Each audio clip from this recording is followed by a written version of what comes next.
yan. Painan mo na yan. Isang gamutan lang. Oh, yan po yung ano kanina, nagwawala. Nakapatong pa lang yung puspor sa daliri niya. Tinatanong niya po kung babae siya o lalaki, hindi siya makasagot-sagot. Ang sagot niya masakit. Wala daw siyang alam kanina. Tinatanong niya po, di makasagot. Ano tayo, kumusta ang pagkaramdam mo ngayon? Yung sa mata mo, medyo luminaw na siya.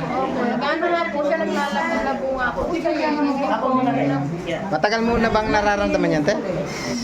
Mga ilang buwan na? Taon na? Taon na?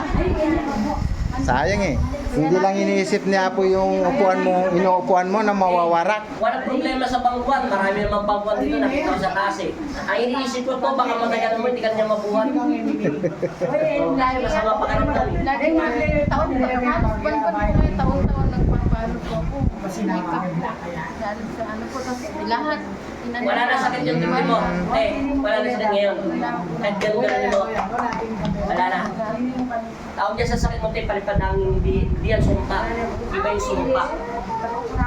Okay, salamat. Ates, babay ka na. Salamat ka Papa Jesus.